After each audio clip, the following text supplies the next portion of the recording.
All right. Bam. What up, Yang Gang? We are live. Got a special guest in house, Rio, the Republican. Hey, yeah. Well, Rio Publican on Twitter. I'm actually currently politically homeless, but we can talk about that. Yeah, well, exactly. But yeah, so I just want to get a little more diversity of opinions from a conservative background, and you're the host of the Moving Forward podcast.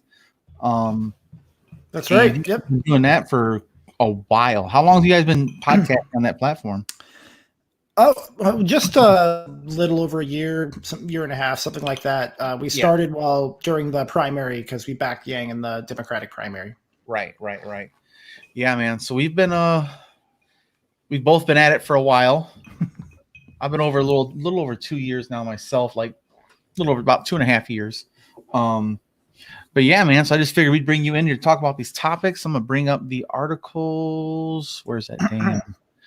So normally what I do is I go live like this, and then I make clips later so people can kind of see how we do it. Oh, fun. We fuck up all the time. Whatever. We just say, okay, let's try that again, kind of deal. So it's not nothing too official here, but I make the clips, I edit it out a little more precise.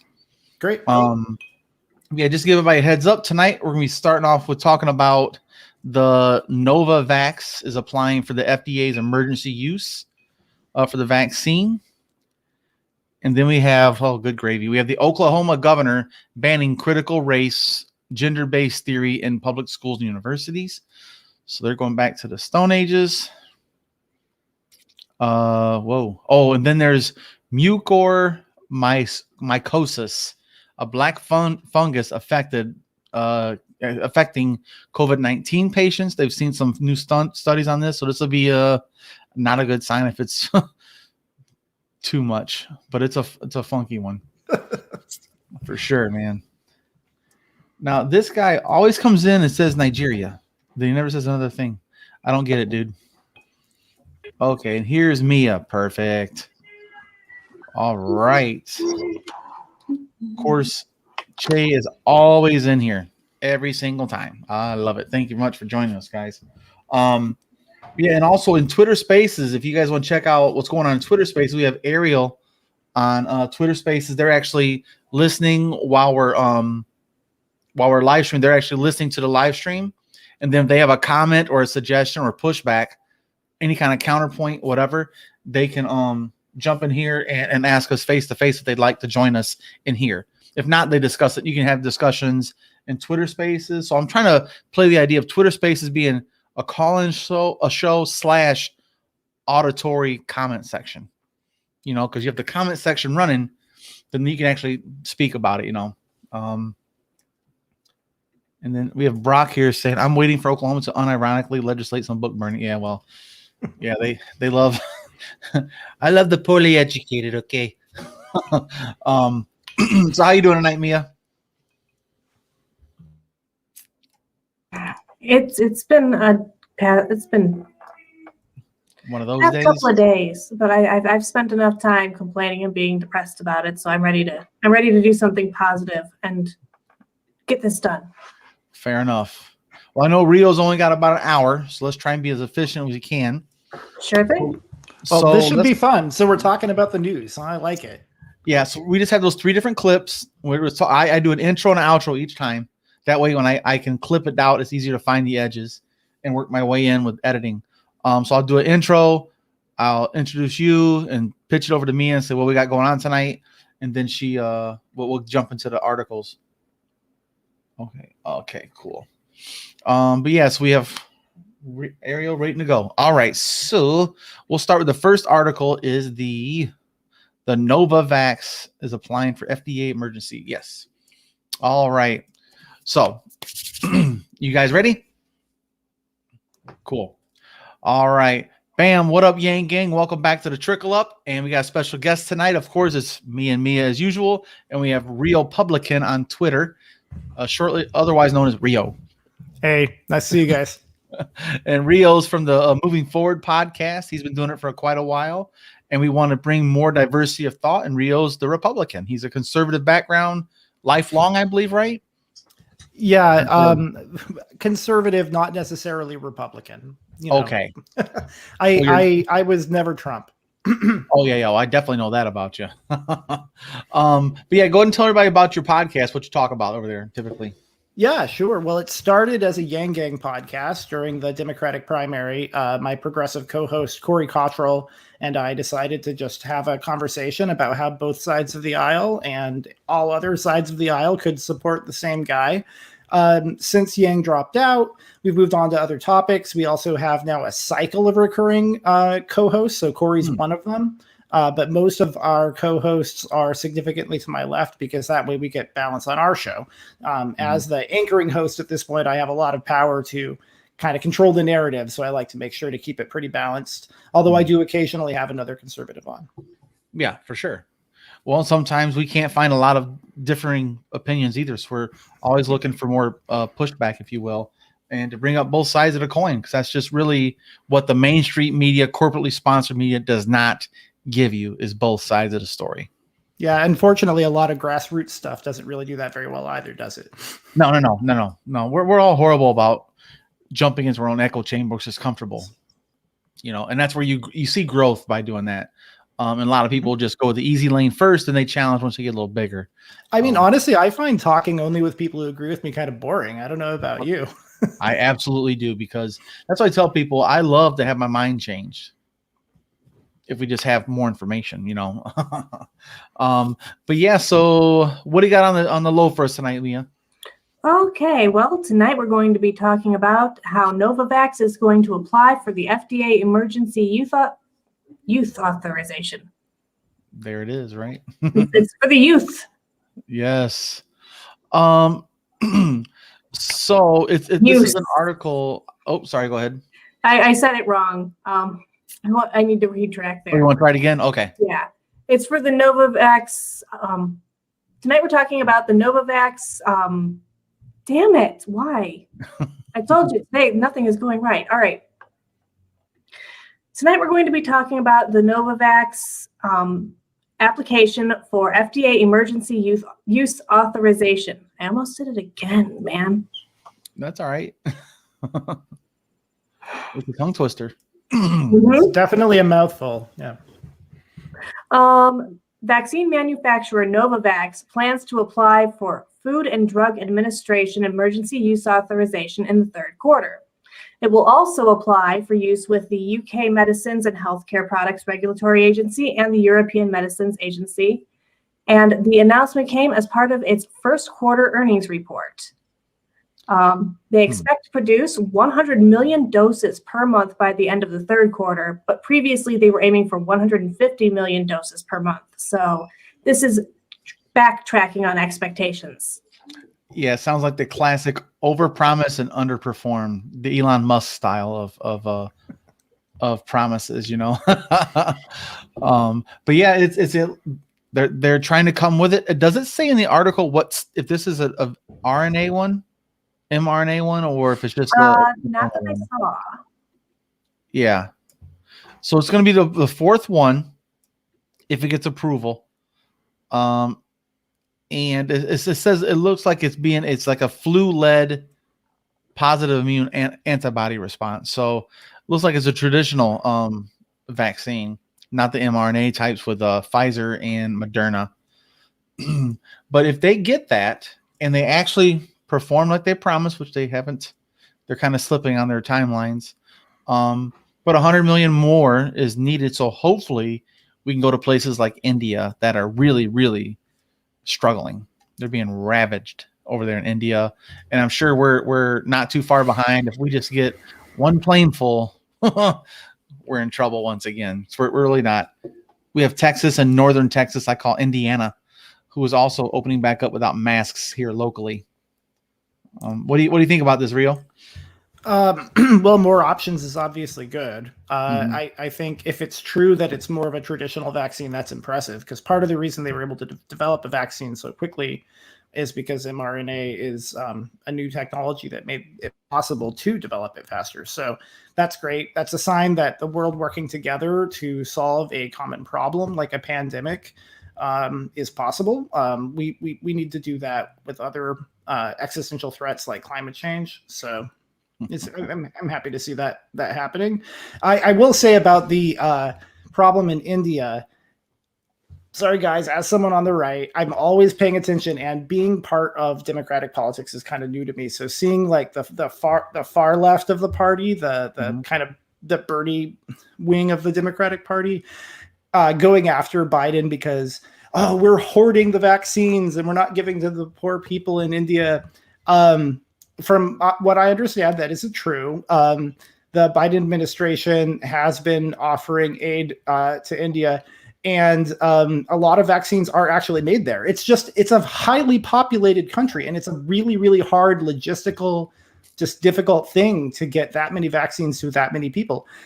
We finally vaccinated about a third of the United States has had at least one dose of the vaccine now. So imagine a country with even more people in it and with fewer resources than the US. That's the real struggle. But of course, Biden isn't hoarding the vaccines and preventing them from getting it. They're helping them because Biden is a smart guy, and he knows that if this disease spreads around in other parts of the world, it's going to come crashing back down on our shores in no time with all kinds of new variants and so forth that our current vaccines might not be as effective against. So it's in our interest to help everybody around the world.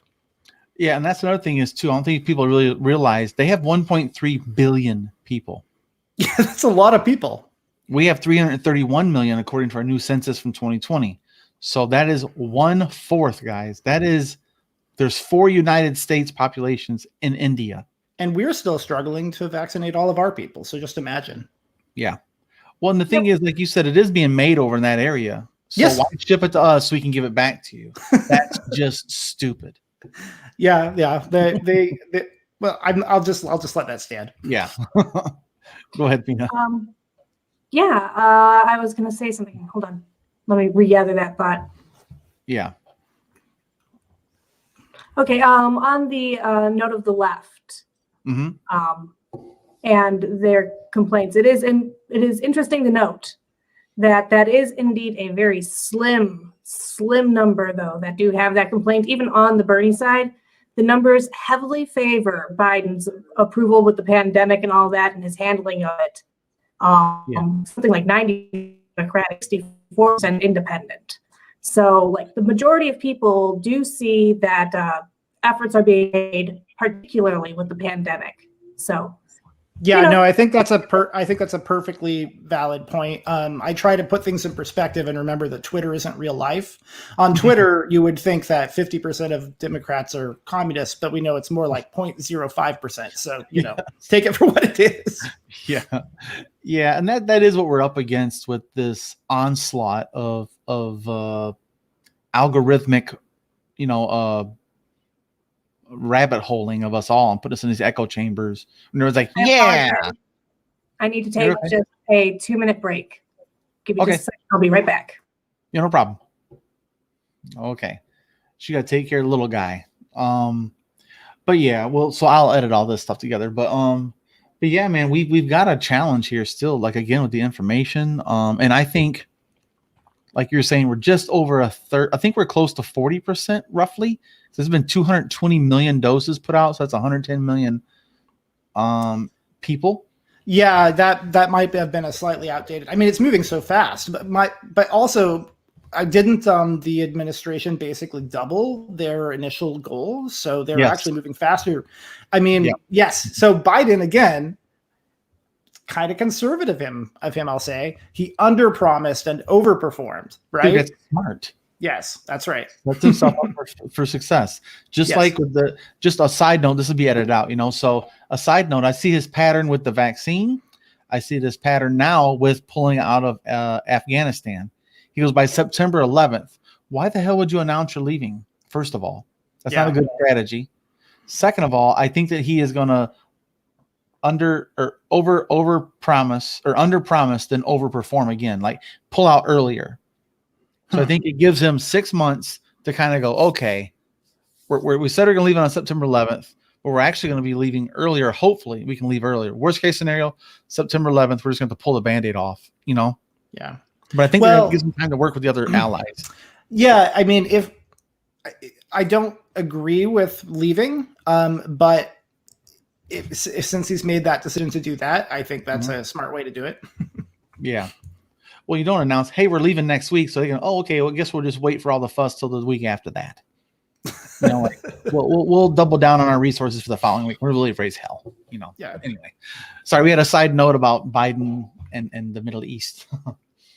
Let me think here. So, oh yeah, let's also bring up something in the chat here. There are some people in commenting here about how China is stepping up to help provide vaccines for India because that's their border. Sure. So they're trying to protect their own interests as well.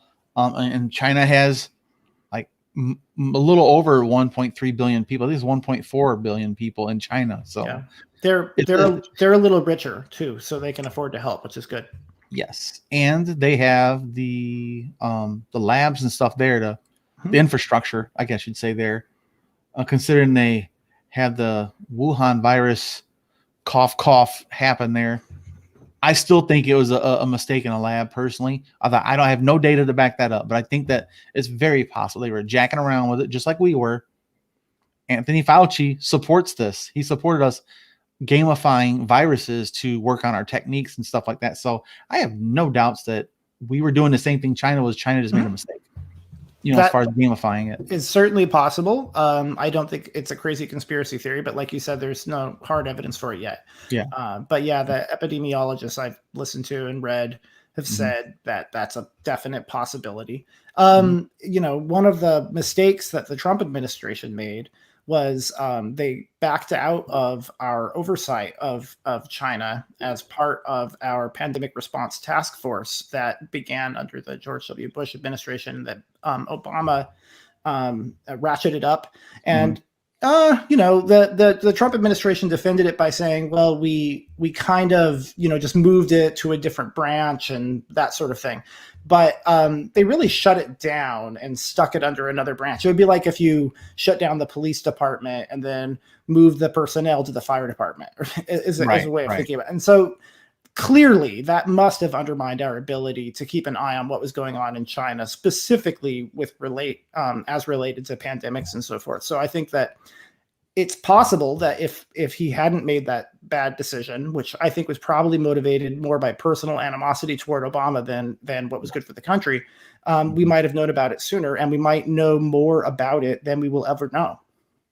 And we'd have more infrastructure ready to handle it. See, throughout the whole playbook, you know? Yeah. The Obama administration got lucky when SARS just disappeared. It just kind of fluttered and it died out. And that might have happened with this if we had known sooner. I mean, the thing about the Chinese Communist Party is they don't tend to agree to allow outsiders to keep an eye on what they're doing, right? So the fact that we had negotiated that with them is not something that we should have just willy-nilly like taken for granted. It's hard to get. It's hard to earn that. It could very well be that there were no other liberal democracies that had such an arrangement, and so we could have messed it up for the whole planet. That's gross to think about. Yeah. You got anything you want to throw in here, Mia, on top of that? Oh, I'm just overwhelmed by the big picture there. I could go back to what you were saying about it being in the lab and just like throw my opinion that I don't have an opinion on that. Like I am not even going to begin to conjecture on things that I don't know. Well, that's the thing. I've actually talked to a couple of immunologists and virologists that said typically when something mutates, it's one single functional mutation at a time. This one had like 3 or 4 within like a very short period. So that means it's been gamified. To me, it increased. It's just as likely as it was as a lab creation as it was a natural occurrence. But it's most likely, more than likely, done in a lab because it got stronger, lasted on the surface longer, and more transmissible through air, and then jumped species. So typically, it don't jump species and do all those other things at the same time. So just from history, they're saying it's more than likely a lab creation that got leaked.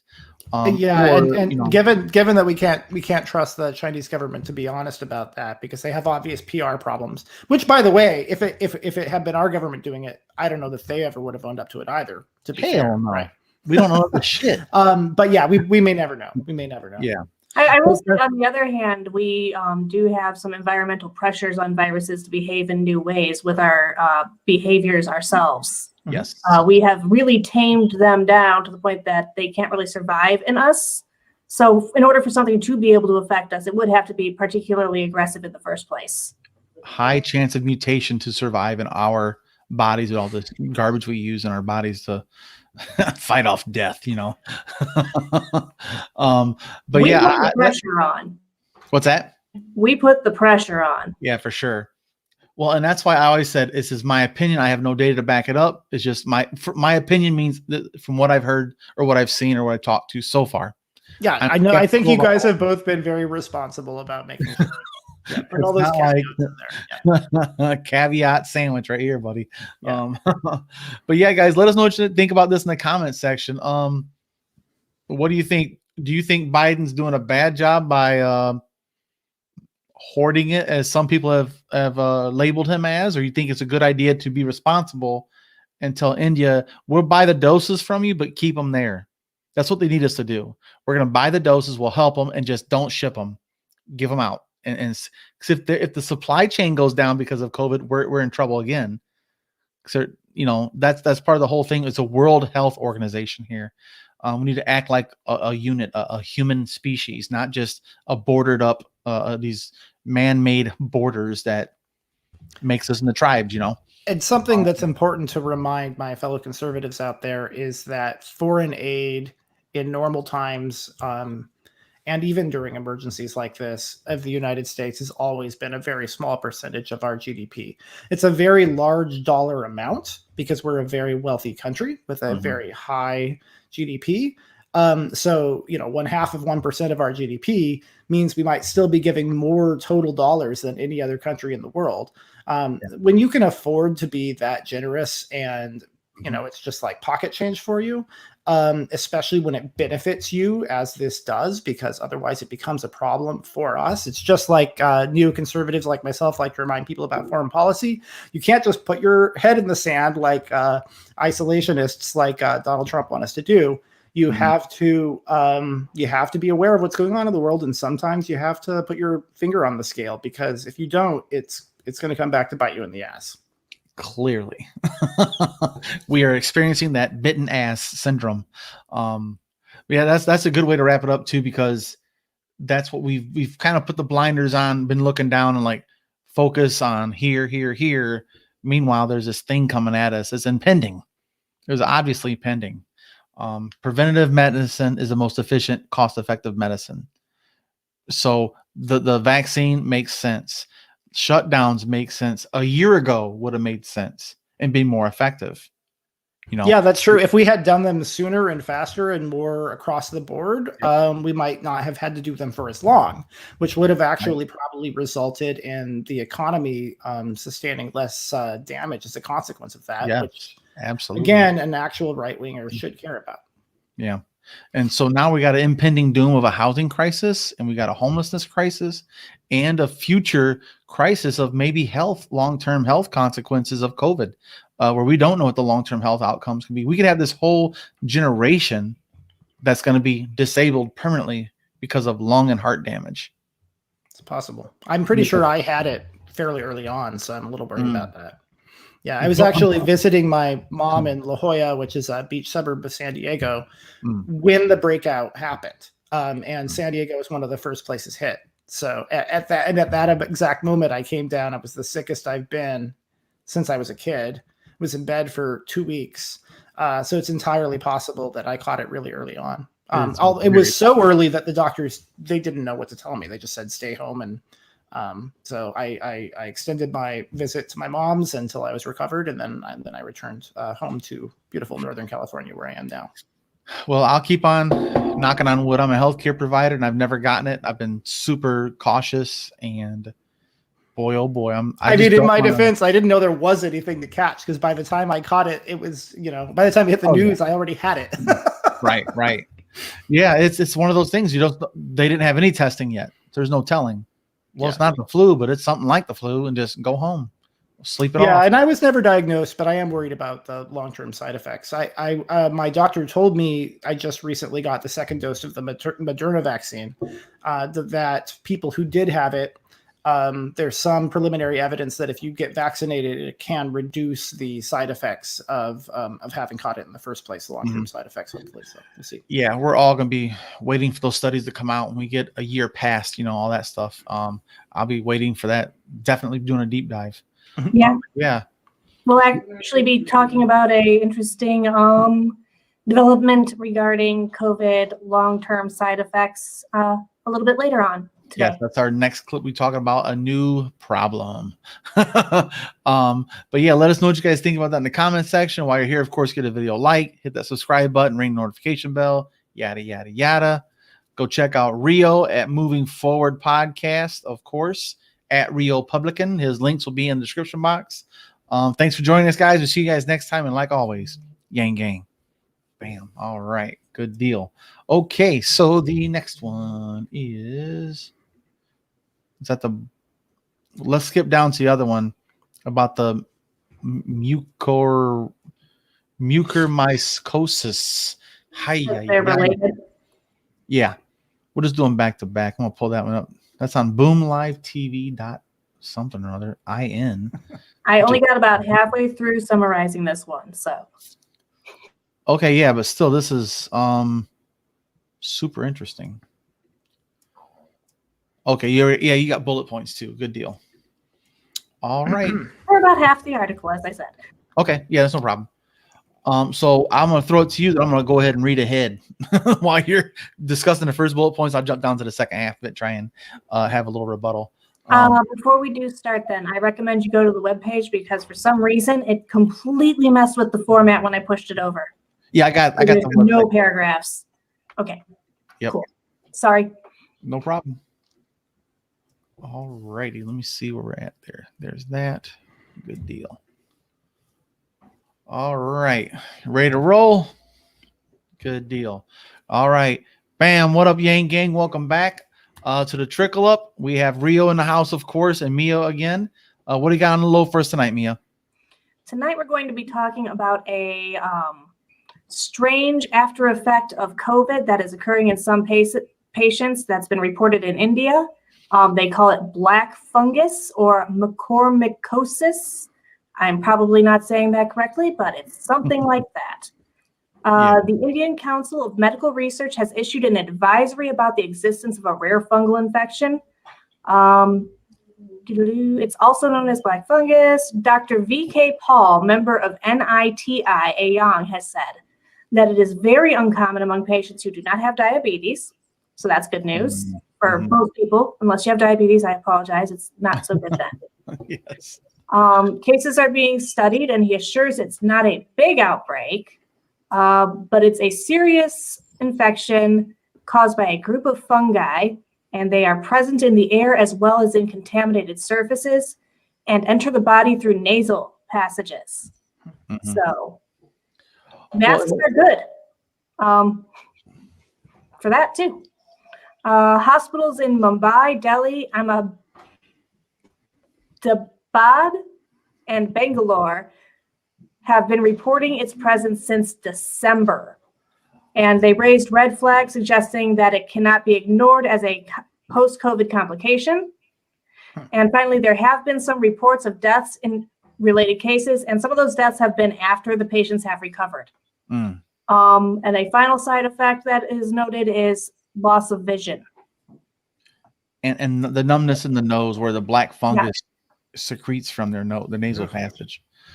Now it could be, again, this is all preliminary. It could be a totally separate infection that just happens to coincide. And when it does, it's a perfect environment for breeding ground for this fungus when your immune system is truly overwhelmed.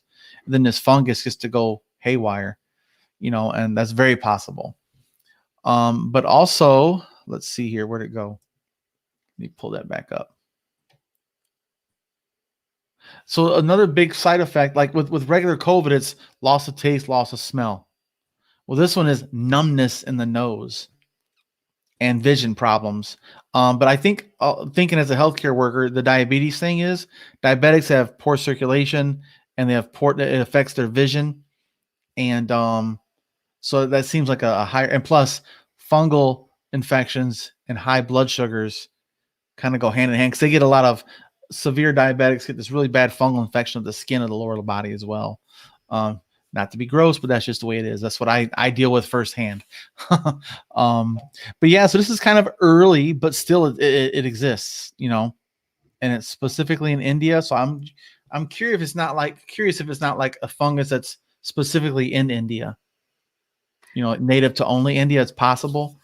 But still, it's another thing to consider. Like if you see somebody's nose dripping black shit, yeah, let's talk about it. If you're experiencing any unusual symptoms yourself, you know, yeah, it's very unlikely that anybody will that's watching this, or anybody who knows anybody that's watching this, will experience it. right. But in the scenario where it does manage to happen to somebody you do know, you would want to catch it early. Oh, especially fungal infections. If it breaks that the brain blood barrier, you have real problems. Yeah, it's just awful, man. And diabetics, the United States, we're kind of known for it. We have a higher obesity rate than the world, and because we live in such a luxurious country, so much wealth, we have fast food. Yeah, I was gonna say that's a first world problem there. Yeah, if obesity is a bigger problem than hunger, that's a sign that we're doing something right as a country. Although, of course, hunger is unfortunately still a problem. Yes, it is. But it is an indication that we have too much resources, that we have so much resource, we throw away more food than most people eat. It also doesn't help that we pack a ton of calories into smaller foods. Yeah. So, like your cheeseburgers, yes. Delicious, but that is a very small amount of food to get a huge amount of calories with. So you're not really filling yourself up, and you're ready for more. Yeah, and you know, so this is early, but nonetheless, man, this is a very, very odd one. But again, it says there's typical preventions. It says wear your mask, social distance, wash your hands. That's typical. But it says that another airborne disease. Yeah. Yes. And it's saying that they urge people recovering from COVID-19 to consume immunity boosting foods. And it's all about boosting that immunity back up to fight off a fungal infection. And with it being in your nose, that's a tough place to put antifungals. Yeah. I was going to say funguses are particularly difficult to treat, aren't they? Like, yes. You know this. Mm-hmm. Absolutely. And it's hard to treat typically when it's on the surface of something. But when it's inside a mucous membrane, man, that's just like a highway, because fungus loves moisture. And so I don't know what these guys are up against, man. This sounds like a daunting task for the healthcare professionals in India. Clearly a bad time to visit India. Man. So COVID lowers their immune system or weakens their immune system. Mm-hmm. And then at the same time, there's this airborne fungus going around. Yeah, that's rough. Yeah, man. Yeah, the article makes it sound like it's literally everywhere too, just all over the place. Well, I want to see their fungal research too, to say, okay, what fungus is this? What family is it in? What genome is it that says, okay, this comes from a dead tree, a rotten carcass? Is this from a moldy area, or like what do you call it? I'm sorry. It's like it's usually about death, things dying. And so there's so many guys. There's like 100,000 different types of fungus, probably more than that, right? So which ones are they? Kind of narrow it down. There's some that are indigenous to certain areas geographically because of their conditions, especially in India. They have a monsoon season and they have the droughts. I'm curious, when is the monsoons coming? I'm not sure, but the CDC has this to say about the mucormycosis. The molds live throughout the environment and mainly affect people who have health problems or take medicines that lower the body's ability to fight germs and sickness. And they're just freaking everywhere. It's just like HIV. It kills your immune system. You die of something else. So COVID is overworking your immune system, and you could still die of something else, like a viral pneumonia, bacterial pneumonia, which most people with COVID die of pneumonia and kidney failure and heart attacks and strokes, so. Yeah, no, that's an important thing to keep in mind, no matter where you live, whether you're in danger of this fungus or not, is, unfortunately, you'll hear COVID deniers will say things like, well, they're not really dying of COVID, they're dying of this other thing. But the body is complicated and there's different factors involved. And if COVID contributed to your death such that other thing wouldn't have killed you otherwise, then you died of COVID. Yes. I always tell people, like, again, I'm a healthcare worker, so I have to explain this to my patients and their families as well, where they come in and say, you can take your mask off. I was like, no, I cannot. They said, I had one patient say, I'd rather if you took off your mask. I was like, well, sorry to disappoint you. They're like, we just don't like people wearing masks. I'm like, I don't like people dying of COVID. And and it's a shame. It's a shame if you think about it that anybody ever politicized this, right? It's just it shouldn't be political. It should be a no-brainer that if you're an American citizen, you want to help your fellow American citizens avoid catching a deadly disease. And you don't wear the mask to protect yourself. You wear it to protect other people. Bingo. A mask, when I wear a mask, it means I care about everyone else around me because it doesn't help me. That's why I tell people all the time, this mask is not for me. And again, for the deniers, I say, if HIV was airborne, would you put on a mask? Yes. Of course. Hopefully we won't have to do it forever. I would like the things to go back to normal eventually. I understand. I sympathize with that desire for sure. Oh, I do. I do desire to get rid of them. I'm telling you guys, there's nothing worse than having this part of your face sweat all day long. Gross. It's awful. Yeah, I'm very lucky. I'm in the redwoods on the coast, so I can go on for a long run on the beach with my dog with no mask because there's literally no other human being within eyesight. It's Redwoods National State Park is right outside, so it's just me in nature and my Australian Shepherd. Oh, nice. Those are beautiful dogs. You should tweet a photo. Oh, I definitely will. Okay. I want to see. You're on. Yeah. Okay, good deal. He's handsome and he knows it. Sassy pants. All right. But yeah, guys. So again, it is happening way over there, but let's be real. It happened before. It can be right on our doorstep if we don't have proper measurements. So I'll be interested to see what comes of this. It's early, but yet we should be aware, just like with COVID, I couldn't imagine what's going to like over there. They're struggling as it is. It's a very poor people in general. They have resources, but not $1.3 billion resources or 1.3 million people resources. Yeah. So think about this. We have a GDP of, I think it's like 3.7 trillion or some business like that. Now imagine if we had 4 times as many people. We would need 13 to 14 trillion dollars a year to live the same lifestyle here. They don't have what we have, and we have a fourth of the people. So that tells you just how dispersed their resources are to help people. Most people live at a poverty line that we can't even imagine, with no infrastructure outside the coastal areas where the metropolises are at. Although global extreme poverty has been going down by about 130,000 people a day for several decades now have been escaping extreme poverty, which means they're still living in, many people are still living in standards that we would consider subpar, but it is slowly getting better. Globalization has actually helped billions of people escape extreme poverty. Absolutely.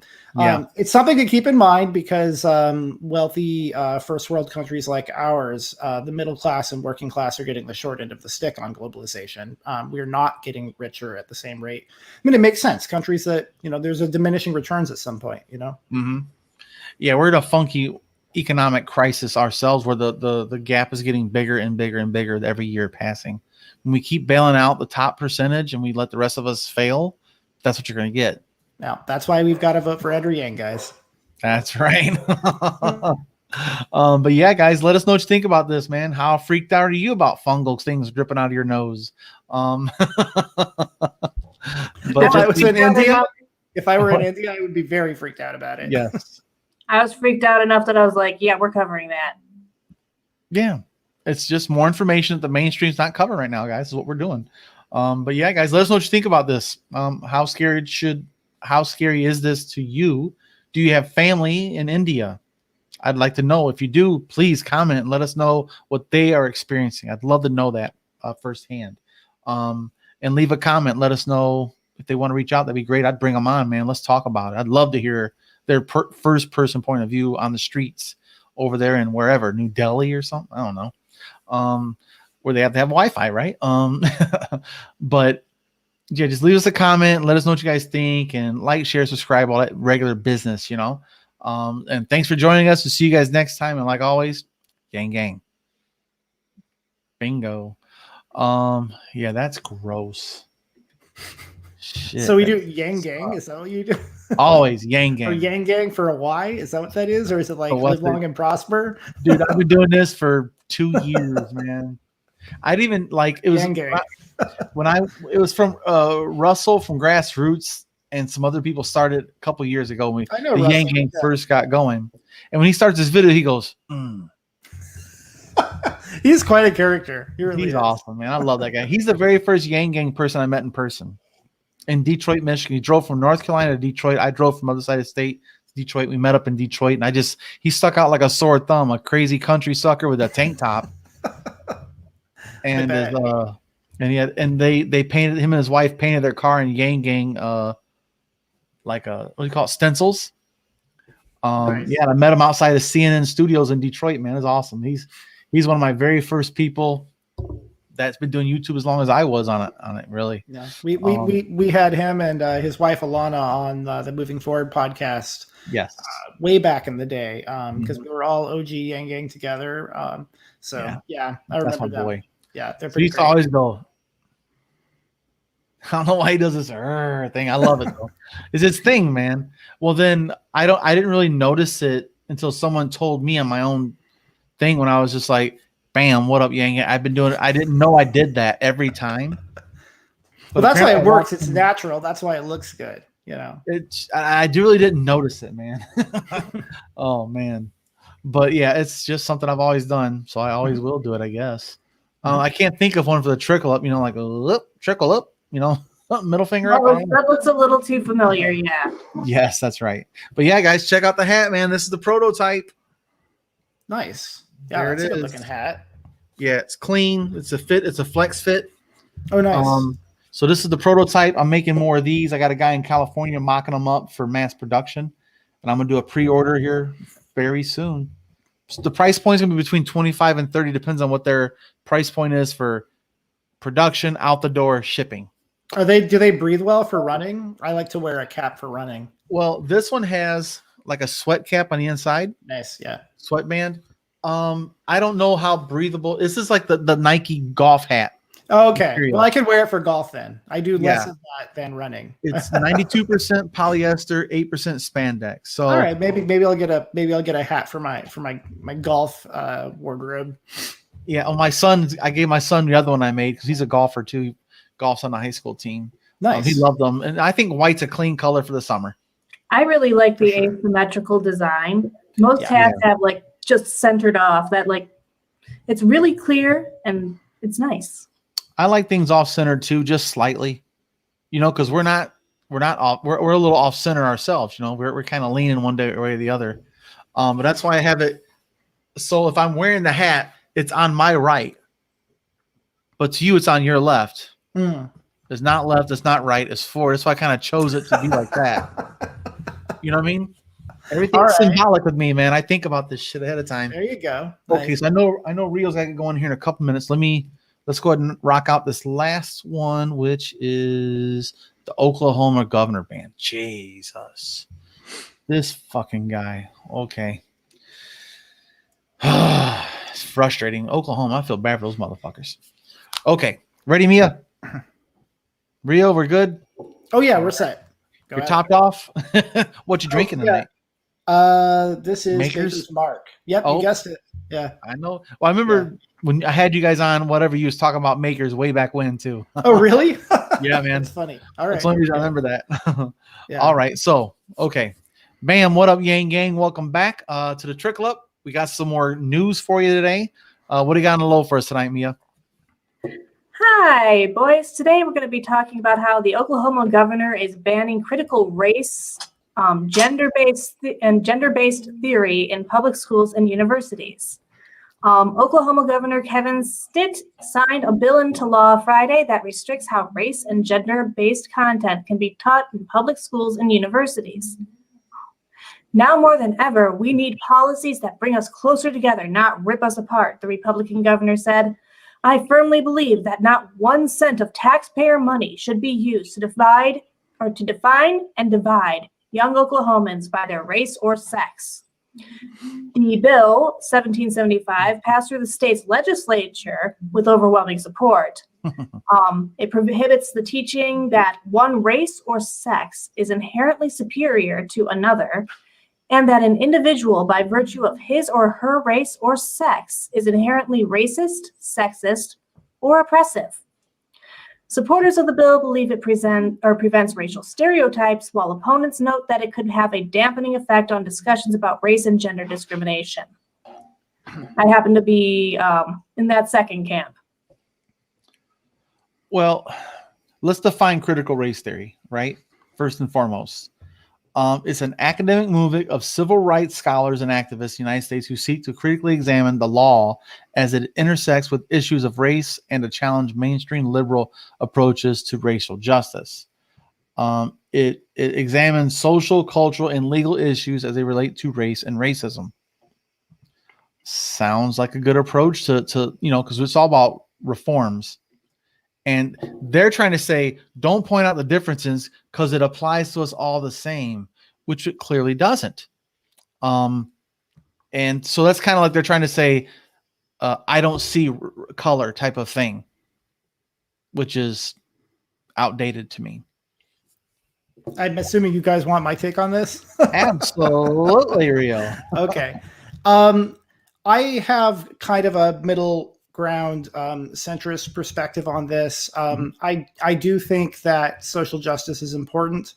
I believe that the liberal approach to social justice, which is that the government should treat people equally under the law and that you should judge people as individuals by the content of their character, not the color of their skin, as MLK famously put it, is the right approach. That said, I do also believe in free speech, and I think that people who have a more illiberal approach to the issue of social justice have a right to express their opinions. We just have to keep in mind that students in elementary school, for example, their critical thinking skills aren't fully developed yet. Some people make it into their 40s and still don't have those, you guys. So yeah, we just have to be careful that we are exposing people to a variety of opinions and have open debate and respect free speech, and that we're not just indoctrinating people with one ideology and penalizing people for disagreeing. Yeah, but the thing is, they're trying to outlaw one side of the discussion, which is just typical. Right. No, I agree. I don't think you should outlaw either side.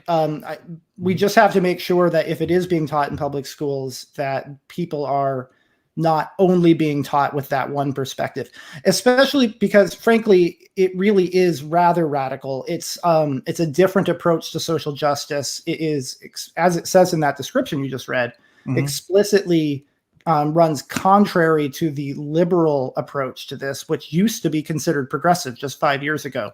So I think, we should be careful before we throw the baby out with the bathwater on something like liberalism. Yeah, well, yeah, go ahead, Mia. The governor himself isn't using any of those decent arguments.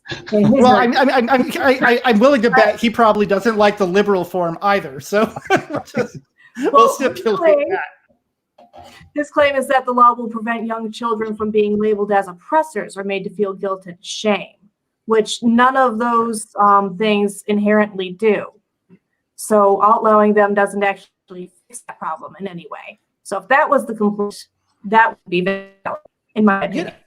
I have some personal experience with this because my day job is for a nonprofit in the LGBT sector.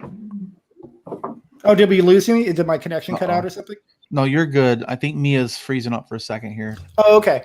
Yeah, sorry. I hope you come back, but if you can still hear me. I mean, I have some personal experience with that because my day job is working for a nonprofit in the LGBT sector. And in certain circles, a certain kind of conferences and so forth, you will hear people tell you that if you were born white or born as a man, then you are inherently oppressive and that you can never rid yourself of that, and that you're not allowed to express opinions on certain topics and so forth.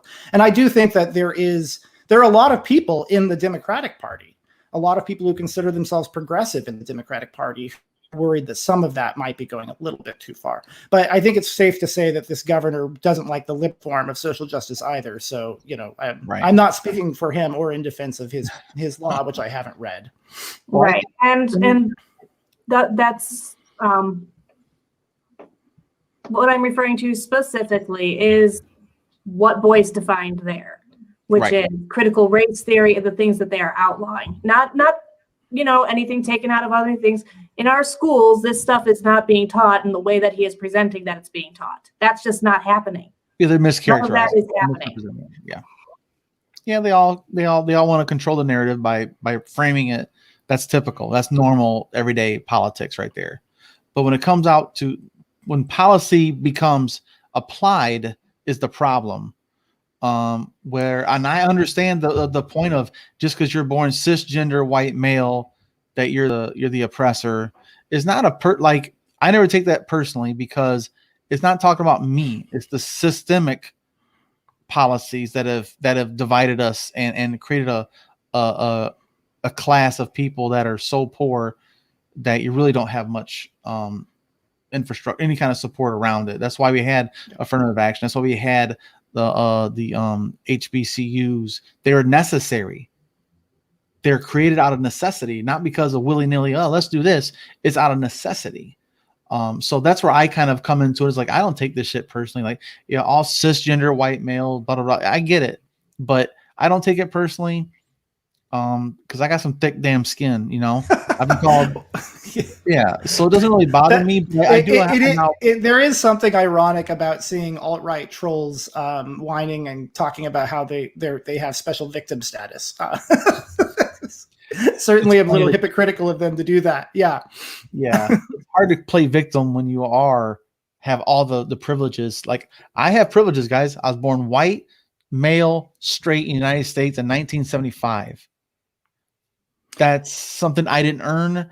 The benefit of the doubt of driving or with crime. I'm a felon that never got caught drinking and driving in the military. That's the facts. Guys. So you're not a felon. You might have been. I have the same characteristics and habits as a felon that just didn't get caught. Drinking and driving when I was in the military. Holy cow! Yeah, you committed felonies. You just weren't caught for them. That's what I'm saying. And I'll say this, maybe or maybe not, we can't prove it. Maybe I got looked over because of my color of my skin. You know what I mean? It's possible. Yeah, no, I think it's important to point out that that individuals are prejudiced. I mean, there have been studies that have shown that all people of all races and sexes have a tendency toward prejudice against certain demographics. And that's just human nature. There are evolutionary psychological explanations for it. The important thing, though, is to know that you should try to rise above it and live up to the better angels of our nature, as Abraham Lincoln famously put it. Hold on, I got to bring this up, guys. I'm gonna edit this out. This is funny as shit. Excellent. Well done, Cheyenne. Considering I might run for office. That's a great tag right there, baby. But sorry, I want to say one other thing because you did bring me on to offer a different perspective. So I will do this. What you're talking about, certain kinds of privilege, I think there really is something to that idea. I think that there is also something to other ideas. There are different things that contribute to, if you're talking about like statistical outcomes being different, et cetera, some part of that is attributed to prejudice and to what you might call systemic prejudice, especially historically, right? I mean, it was, I remember throwing a party to celebrate when same-sex marriage was finally legalized through the Supreme Court. That was very recent, right? Mm-hmm. So it was just objectively true that the government was systemically prejudiced against same-sex couples up until that happened, right? So I think it's important to celebrate progress, because if we forget that we have made progress and that the liberal approach to social justice did pay dividends, then we might make a mistake and possibly throw the baby out with the bathwater and give up on a technique that has been working. And it's also important to remember too, we'll never live in a utopia, right? There will always be problems in the world. That doesn't mean we shouldn't strive to be better, but anybody who tries to tell you because liberalism hasn't brought about a utopia yet, we should try something like communism or fascism, as populists are advocating on both extremes right now, they might be selling you a bag of goods. I'm not telling you what to think, but I'm just saying take that into consideration. I will tell people what to think. Communism is horrible. Well, thank you for saying that. Is horrible. Yes, both are bad. Horrible. Could you imagine? Like, people consensus say achieved. Andrew Yang says, "I'm a human capitalist," doesn't he? He knows he knows what's up. But here's the difference, guys. I'm a human capitalist, Andrew Yang phrase, right? But he doesn't see humans as capital. Sure. That's the difference between capitalism, communism. They both see you in the same way. You're a means of production for the higher ups to make the most money possible. Look at the CCP, look at Russia. They had a communism thing, but the people at the bottom all got the bare necessities, which was what they say. It's what they say you're good enough for, while they get richer than rich. They're the top 1% of the 1%. It's the same result, guys. It's just a bullshit way of getting it. It's also the poor regular person was a larger percentage of the population, and the elites were a smaller percentage of the population. Here in the United States, which is a mixed economy with a fairly generous social safety net, right? We have a much more gradual increase where we have a fairly robust middle class and so forth. There is a problem with the gap between the middle class and the super rich is indeed growing right now. The gap between the poor and the middle class actually has still been continues to shrink, which is good progress. But the gap between the middle class and the rich is getting out of control. And I think the middle class and the poor have common cause there. And something to keep in mind is some of these culture wars. Like, why did that governor pass that law? Is it because he really cares about it? Maybe. Is it because he believes in any of the traditional liberal arguments that I made? I doubt it. I think it's because he's trying to divide people. I think that culture wars are a useful way of dividing Americans against each other so that we don't work together to solve problems. Well, think about the wording they used. If you use critical race theory, it's racist. What? And I get, so what it is projection. By not having it, it's a racist system. By putting it in, that's racist. So it's just typical bullshit, right? And the same thing, what you were just saying, Rio, about shit. How'd you just frame it? Oh hell, I just lost it. You said something about shit hell. That frustrates me. No worries. You made a good point, man. I was like, and you're not even drinking. No, it's the wording you said. Oh, dividing. Yes. So the governor says, if you put this in, it'll divide us. So he's saying, don't put it in so I can keep us divided.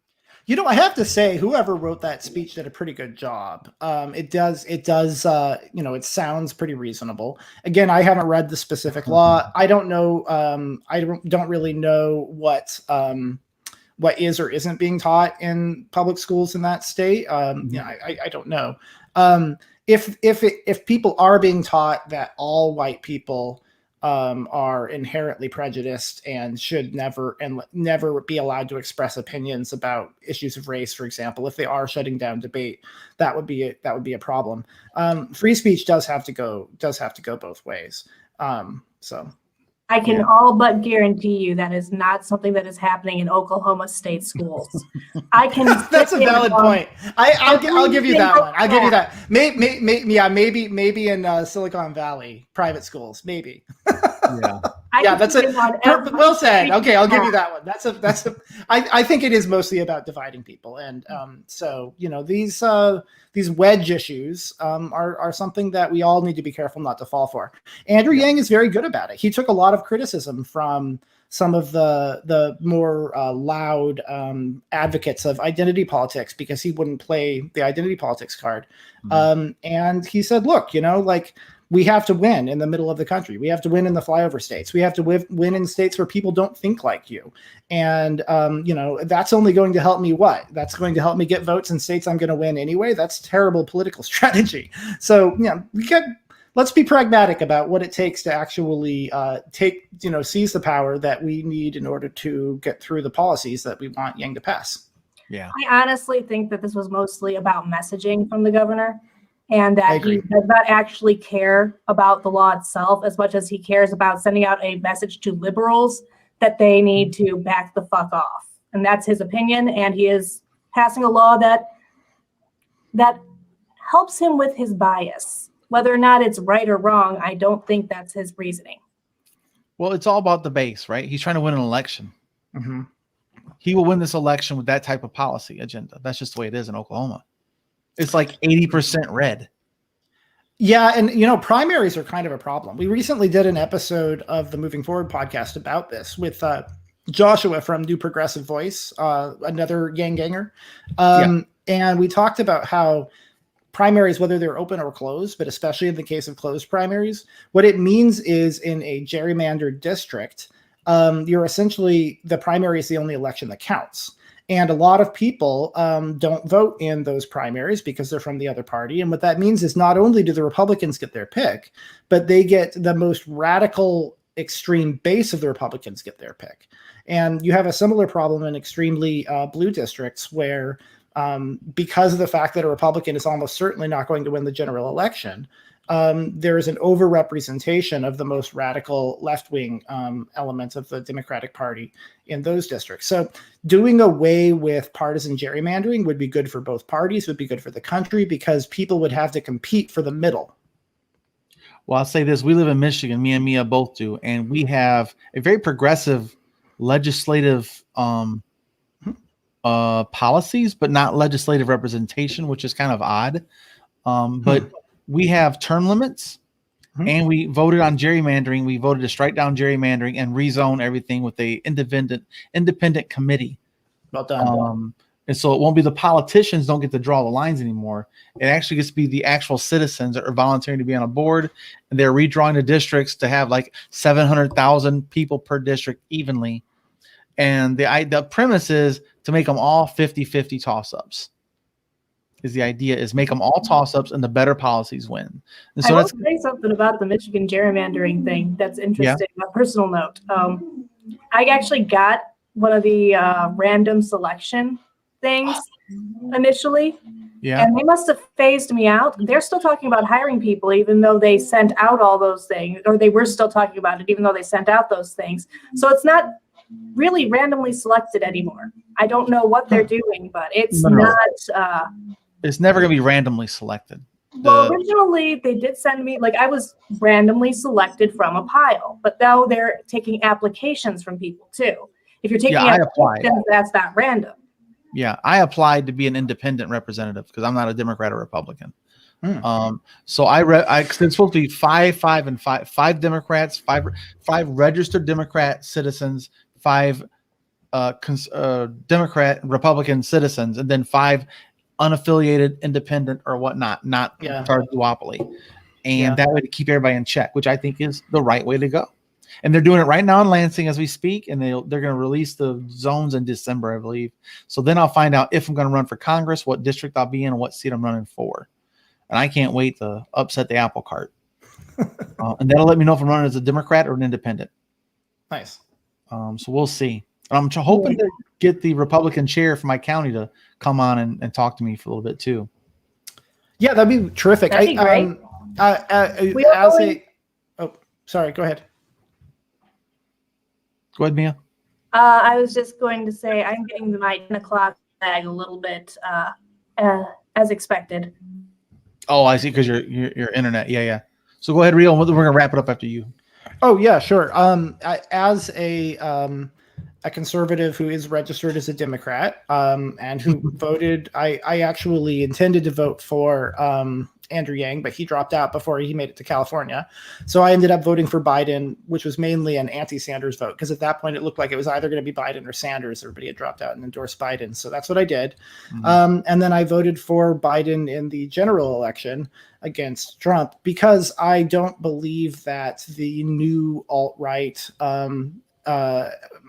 movement, this kind of economic populism with its protectionism and its isolationism, doesn't really represent the kind of fiscally conservative, foreign policy conservative that I am. So in that context, I think it's important to remember conservative is not a synonym for Republican, and liberal is not a synonym for Democrat. There are liberal, relatively liberal Republicans like Mitt Romney, who looks like he's going to be voted out because he did the right thing, and how dare he.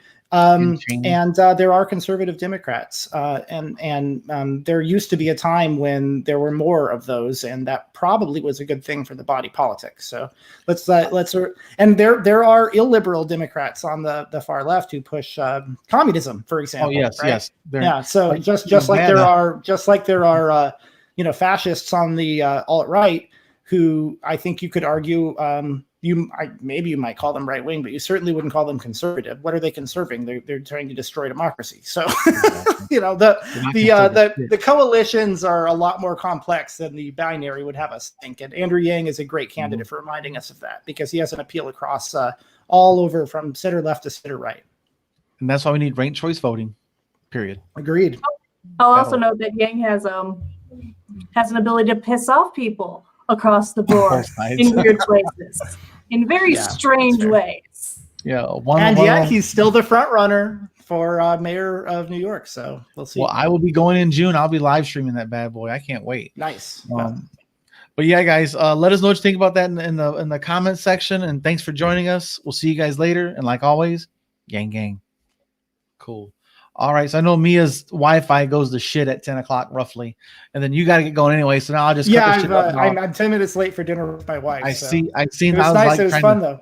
Yeah, I appreciate it. It's fine. But yeah, I'd love to touch base with you, like once a month, bring you on like on a Monday or whatever. Yeah, every now and then we'll talk about it for sure. Yeah, we normally do like Sundays and Thursdays, and so we're gonna start expanding on that. Okay, sounds good. Yeah. And it's always in the evenings. It's always at 9 p.m. Easterns when we always try to shoot for. That's our goal. Okay. At 9. We try Paul to. is here. All right. Well, I'll check all that out when you guys get it up. That was fun. Thanks. All right, guys. Thanks for joining us, Rio. Thanks for joining us, Mia. You guys take care.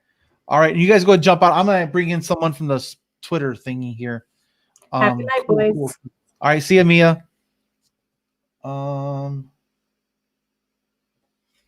So.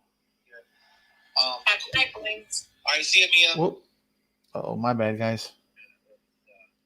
Turn this off. I'm gonna. All right. Let's see here. So, yeah, we just ended the live stream's still up right now, but yeah, you guys want me? I can jump off this live stream. I can jump in there with you guys if you want. Yeah, that would be the best. Okay. It's more like thing that way, and I think that like the maybe like the rules have to be changed, because I got people one at a time like cycling in here, coming in and out, and I just said if you just have something to say, put your hand up. But I don't know. Maybe they got bored. I don't